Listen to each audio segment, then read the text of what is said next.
Shalom Bapak Ibu yang terkasih, kita bersyukur kepada Tuhan. Oleh anugerahnya pagi hari ini kita boleh menghirup udara pagi yang cerah. Sebelum kita memulai segala sesuatu, mari kita datang kepada Tuhan.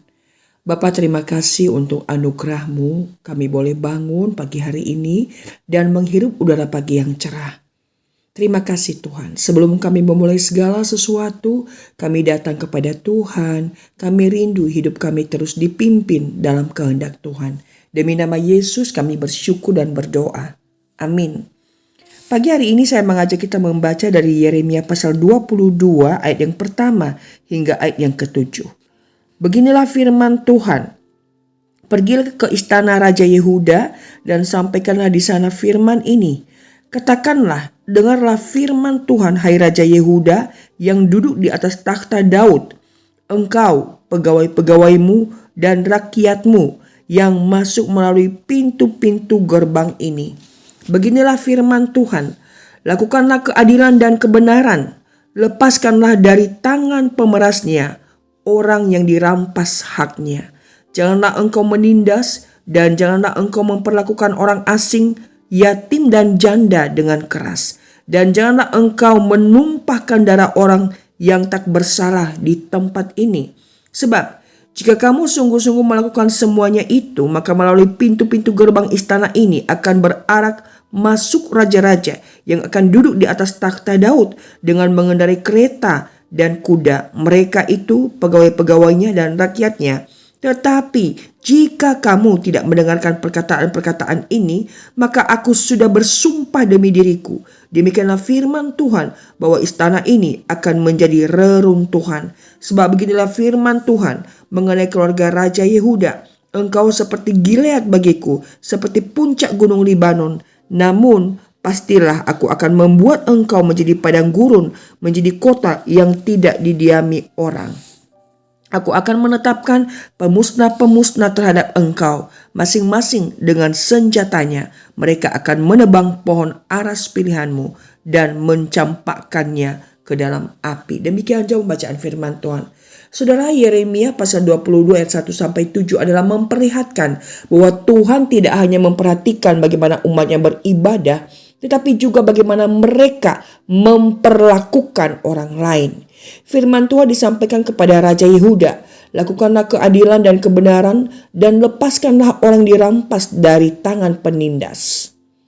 Ini mengingatkan kita bahwa iman kepada Tuhan tidak pernah berhenti pada ritual keagamaan. Anugerah yang benar-benar diterima akan menghasilkan kehidupan yang tunduk kepada kehendak Allah. Tuhan memperhatikan orang yang lemah, tertindas, asing, yatim dan janda. Karena itu kehidupan umat Allah seharusnya mencerminkan karakter Allah yang adil dan penuh belas kasihan. Yang menarik, Tuhan berbicara secara khusus kepada raja. Artinya, mereka yang diberi kuasa dan tanggung jawab tidak boleh menggunakan kekuasaan untuk kepentingan diri sendiri. Kekuasaan adalah amanat Allah. Ketika kekuasaan dipakai untuk menindas, Tuhan sendiri akan datang sebagai hakim. Bahkan istana yang megah tidak dapat menyelamatkan seseorang dari penghakiman Allah. Namun saudara, bagian ini juga menyingkapkan masalah yang lebih dalam, yakni hati manusia yang berdosa cenderung menggunakan segala sesuatu, bahkan jabatan dan kuasa untuk dirinya sendiri.